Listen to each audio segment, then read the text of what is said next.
ผีหลอกกังเวทเลี้ยวหาเขาบ่เห็นอืมตกปุหรือได้ไม่เสียวตกอยู่ในลังไม่เสียวตกอยู่ในลังค่าที่นั่นนี่แหละที่เขานั่นน่ะต้มลงแต่บ่เห็นหยังเสียงดังนะมันดอกปากแป๊บหลอกแป๊บนี่หมองโคมเลยกบตาสำบายดีเด้อพี่น้องสำบายดีย่ำแรงพี่น้องปองปายเขาน้ำมีแห้งอีกแล้วผู้นั้นนะคนป่วยนั่นคนป่วยเพิ่มอีกแล้วพี่น้องคนป่วยเพิ่มน้ำตายพี่น้องเมเซียวข่อยบอกกล้ามื้อบัดนี้สิบ่ได้มื้อส่งเมเซียวแล้วเราพี่ให้พังเอากับแม่นอาลีก็มันหลอกเขาอาลีมันหลอกชาวบ้านอาลีเอาเบิ้งเจ้ากับผีเจ้าก่อนสิเข้าไปหม่องนั้นมองครัวหม่องโคงเจ้าก็แกล้งเฮ็ดเหมือนอารมณ์เสียโอ้ยเป็นอีหยังเดียวเจ้าก็ว่าเจ้าเฮ็ดแกล้งเฮ็ดอารมณ์เสียแบบบีบแก้สนั่นโลดแถวนั้นสิลบหลังก็ลบสิลีก็ลีตีนถีบแล้วอย่างสิเจ้าว่า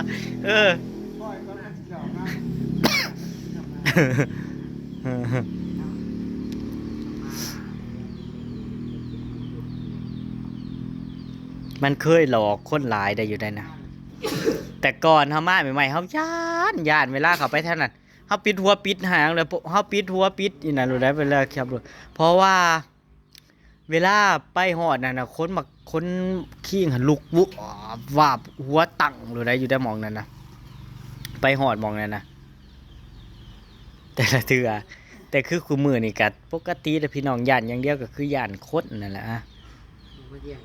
มาเห็นหน้าแล้วก็เมื่อยนะม้อยๆเอ้ยพอเสียน้ำหนักคนลงบาทเดียวเจ้าไปเห็นยังมาเดี๋ยว50เจ้าไปเห็นยังมาคิดร้ายบ่ตั้งแต่มาแต่คนเราก็ลงมาแล้วก็เสียมือมาแต่ใสจะลงมาแต่คนเองรถกิโลแต่ก่อนขึ้นนะเคยช่างอยู่58ปูรถ8 กิโลตอนไปน่ะน้ำหนัก58ป้า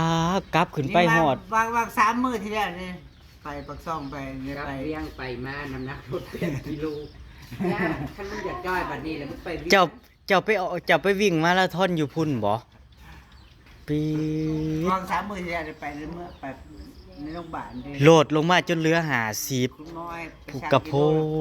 ดตกใจเด้อก้อนนั้นนะเขาก็บ่ได้สร้างกิโลไปสร้างกิโลอยู่ในโรงพยาบาลแล้ว50แล้วมาสร้างมื้อเช้านี่ขึ้นแล้วขึ้นมาเท่าไหร่53อันเด้เนาะเศร้าคิดเลยแล้วเนาะน่ะเศร้าคิดแล้วน้ำหนักขึ้นแล้วเศร้าคิดเศร้าอ่านแล้วแจ็คสิคิดสิอ่านอีสั่งเชื่อละขึ้นมื้อละโลกินข้าวแซ่บแล้วเนาะบัดนี้แล้วน้ำหนักเราลงหลายอยู่ได้เราเป็นคนอ้วนไว้เด้เมเซียวน่ะคือซุมเฮาน่ะโอ้แล้วท่านเป็นลมเนี่ยเมเซียวมาลาเพิ่นมาเล่นเพิ่นมาเยี่ยมนางสีเลยพี่น้องเพิ่นมาวันเกิดเราก็ใกล้เข้ามาแล้วหรือว่าสิให้แล้วยกของนางก็ต่อของเพิ่นอีกสิว่าแล้วเนาะของนางสีนะวันที่10ของเมเซียวมาลาวันที่4พี่น้องแ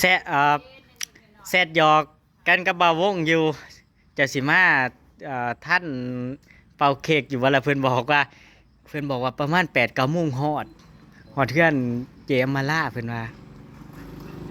8-9 โมงวันที่4นั่นเพิ่นสิมาสวยๆเพิ่นสิมานอนจักมื้อบ่ฮู้บอกเพิ่นอยู่บอกมาแต่วันที่3พี่แหละบ่ว่างเพิ่นสิไปส่งของให้ลูกค้า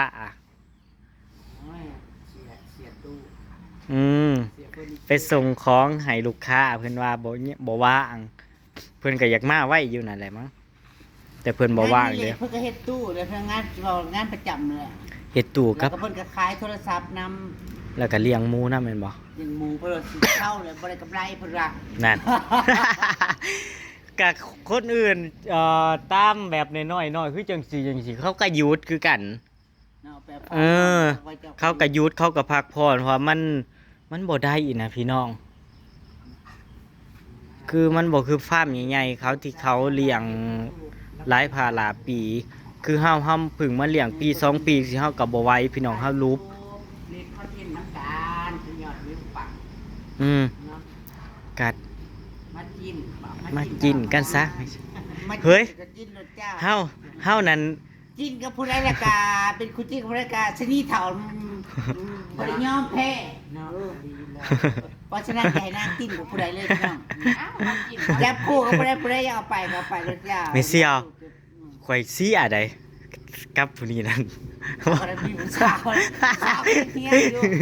ผู้สาว ไผสิไปฮู้อันนี้บ่ฮู้อันนี้เฮา โอ้ยไปเที่ยว ฮะ ไปเที่ยวโค้งที่บ้านไปเที่ยวโดนเชิญ บ่แม่นได้ อันนี้มันบ่แน่บ่นอนได้แม่เสี่ยวเขายังเฮียนอยู่ผาดว่า อ้า มันแน่ว่าเราก็เซฟตัวเองอยู่ไหนเรายันผู้สาวเราเห็นอยู่ไหน แม่นบ่ ถ่ายธรรมดากันได้อยู่ บ่เรา เรา เรากะบ่าวงเรากะแบบเราผู้ใหญ่อะนะเฮาก็บ่ได้แบนว่าสิกอดหอมกันออกสื่อขนาดนั้นแค่แบบว่าคนฮักจังซี่คนเจ้ากับเจ้าอุ้ยข่อยฮู้เลยเจ้า เจ้าก็เป็นเมียน้อยลับๆเป็นเมียน้อยที่แบบเจียมตัว เวลาผัวมาหานานๆที่กันไงก็แบบว่า อุ้ยเป็นตาปังเนาะเมเซียเราเล่นเป็นตาปังเนอะอันนี้บอกจริงป้าเป็นตาหยอดวิวแตกกันเนาะทั้งหมดว่าเล่น บางซุกเนี่ยแล้วเพิ่นอาจสิลงมาแล้วก็แวะ แม่นบ่วันเกิดเมเซียเอามาล่าพี่น้องบาวซุกเพิ่นว่าเพิ่นสิมาแวะอยู่เพิ่นว่าสิมาแวะวันเกิดเมเซียเอามาล่า เพิ่นว่าเพิ่นลงมาเพิ่นไปเล่นบุญบั้งไฟ เจ้า บ้านอาริตา เจ้าได้ของขวัญกองบักใหญ่อยู่ได้เมเซียว ทูอย่าเป็นโรงเด้อ จักแลกไอ้ใหญ่ก็ใหญ่อยู่หั่นแหละแต่ กระทะทองแดงบ่ลืออีหยังบ่ฮู้ แต่ก็ฮู้แต่ว่าของขวัญวันเกิด มีคนให้มาอยู่ของขวัญวันเกิดบักใหญ่มันจักสิเป็นหยังบ่ฮู้แหล้วจักเอาว่าสากจักเอาปลักอีหยังเขาเอิ้น เวลาคิด ปลักอีกว่าจักหรือว่าสากใหญ่ว่าจักเปิดออกมามันโปโวแบบว่าเอามาแบบเสริมเด้ส่วนมากเขาเห็นน่ะเนาะคนที่เขาเฮ็ดงานแบบหาเงินส่วนมากเขาสิเอาพวกนี้มาไว้เนาะเขาเห็นส่วนหลายตามร้านอาหารคือกัน ตั้งไม่ ร้านอาหารเฮาอยู่หากาตั้ง power อยู่เย่เพิ่นเอามาตั้งไว้เสริมพ่วมเสือของไผมันเด้พี่น้องโอ้ยขับเปิดตาล่ะ เอ้ยมืดแล้ว ขับมืดเปิดตาแหละ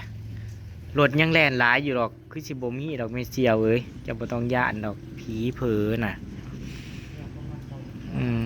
บ่ไปค่ะแล้วก็ไปจอดที่นั่นนั่งเข่าพารถมันก็ผ่านตลอด ไปจอดถ่ายรถ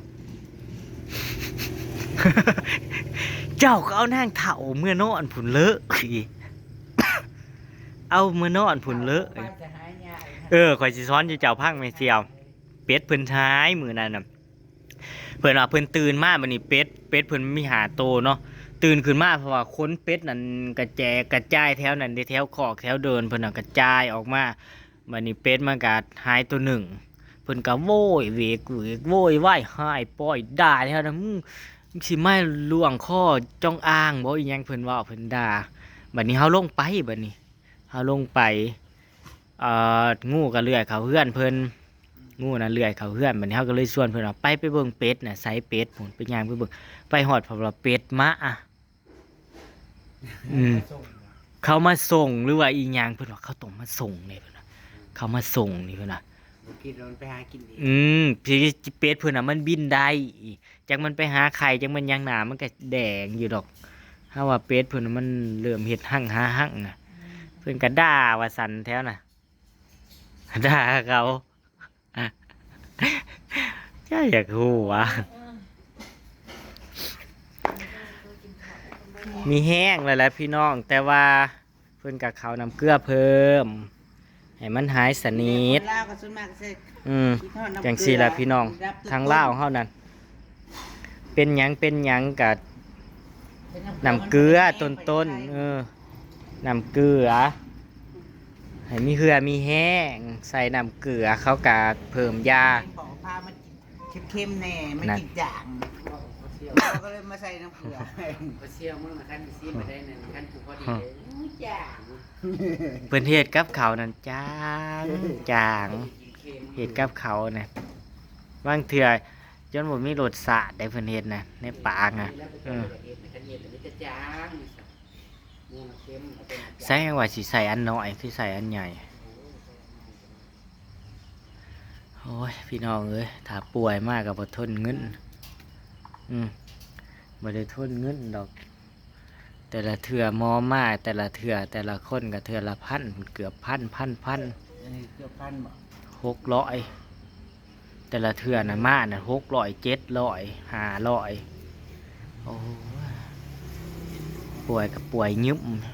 เขาหมออีกก็ล้านปลาย คงหมอมือว่านนี่กาดล้านปลายแล้วพี่น้องไปห้องหมอน่ะก็ได้ขายเอ็กซ์ลงเซเลอีกยังกับ900,000ปลายขายยาอีก400,000ปลายเหยียดล้านพี่น้องล้านปลาย ไก่ชิลงหน้าแหละพี่น้องไก่ชิลงหน้าผัดว่าผู้เจ้านั่นผัดว่าออดแดดอยู่สีไหวอยู่บ่แจ็คสีไก่ลงหน้าขี้ไก่วันเกิดจะขอให้ไก่บุญบ้านเอา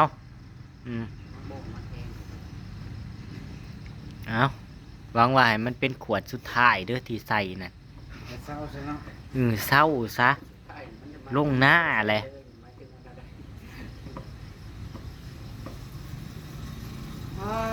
ว่าเจ็ดเล็ดมืออื่นมาใส่อีกเมื่อยเด้ปวดหัวเด้ป่านนี้เพิ่นแกงปลาพี่น้องลานไส้เพิ่นเอาปลามาขายให้พี่น้อง ปลาน้อยบ่ปลาคลองนี่ ปลาหยังนะเฮ้ยปลาสอยปลาหยังแมนมั้ง สิบ่ชวนถ่ากินข้าวเลยบ่ กะสิสวนนี่บ่ได้ กินข้าวแรงน้ำกันก่อนจังมื้อกินข้าวแรงน้ำกันจังมื้อบ่แม่นว่าเฮ็ดกับข้าวแล้วค่อยสิมื้อกินข้าวแล้วจังมื้อบ่ย่านดอกสิไปส่งอยู่ในครัวดอก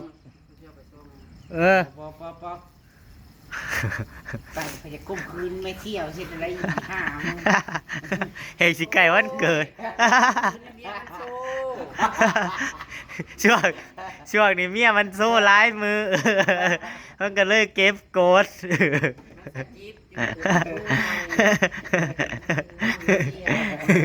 มันก็เล่นโต้ได้แม่เสียวมันก็เล่นโต้ได้แน่เป็นจังได้บัดนี้ป่วยร้ายมือ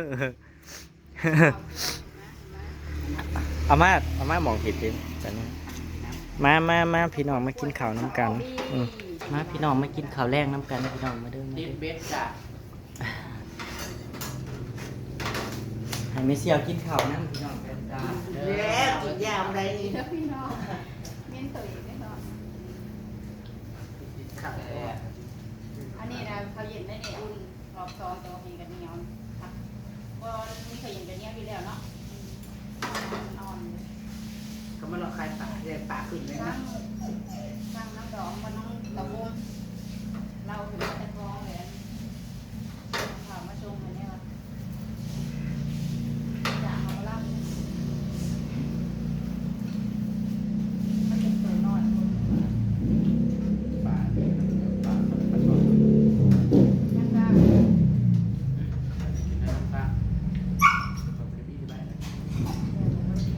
โมก็พอดีแซ่บเนาะ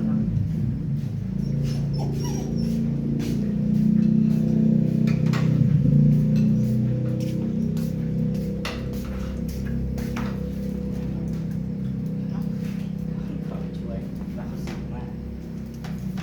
มา แล้วก็เป็นยังได้เห็นโตไป ไงได้แหละตอนนั้น ข้าวลูกไว้เย้มาตอนนั้นเราก็ลงสังยาที่อยู่กิน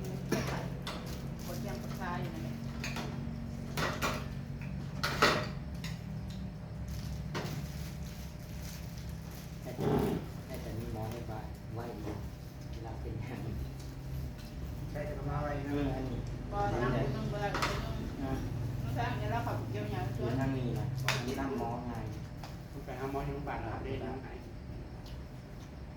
ย่ากับบริสีหายมือไปนะ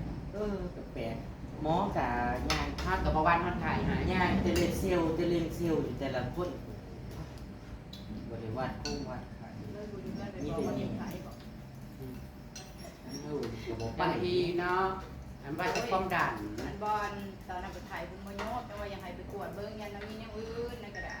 ท่านไปหาหมออันดับแรกเขาวัดความดันวัดไข้เนาะคันว่าไข้แล้วกันเขากระเสียแท้ไอ้ทางน้ำหนัก บัตรหุ้งหมออันเก่าน่ะเขาวัดได้ไปหลอนเขายังวัดไข่ก่อนเลยยังไงคือเขาวัดไข่ก่อน ลุงมาตุนเห็นแน่กินเหรอเอาบอก มันอย่างนั้นมัน เอาแบบได้ละไม่สมดมาตึกเต็มอยู่ ซองพวกสแกนพวกกันซองกระเพาะ เดี๋ยวในกบเช้า ไปโรงพยาบาลที่ไปท่านนนทไทย อันนี้ครับ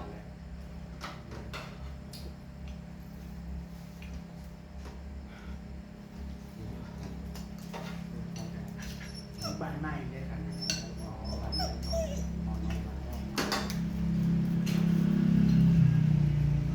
ตับตับ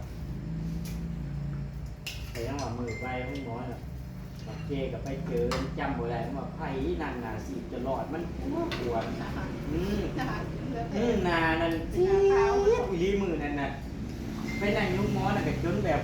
เว้ยทุกคนแบบ เพราะมัน เราไ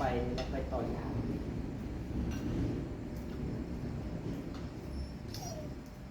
มันผัดผมมีของในนอกนี่เลย หนังแห้ง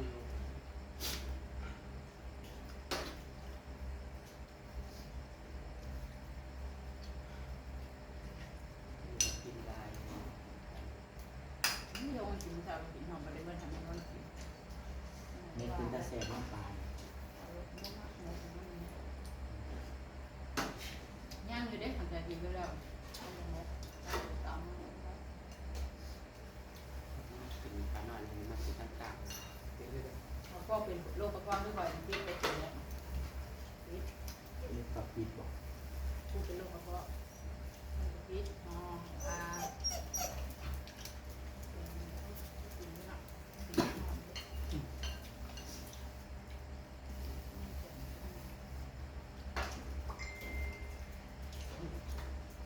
เข้าไปทั้งมือออกแล้ว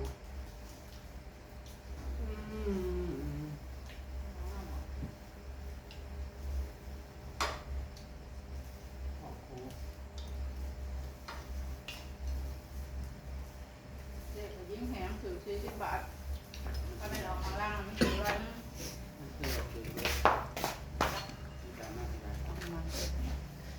บ่ถือเลิกไปทำมัน ไปพี่น้องอำลาพระจากพี่น้องตามคลิปหน้าเด้อพี่น้องเด้อเจอกันมื้ออื่นบ่ได้พี่น้องไปพี่น้องสวัสดีครับผม อ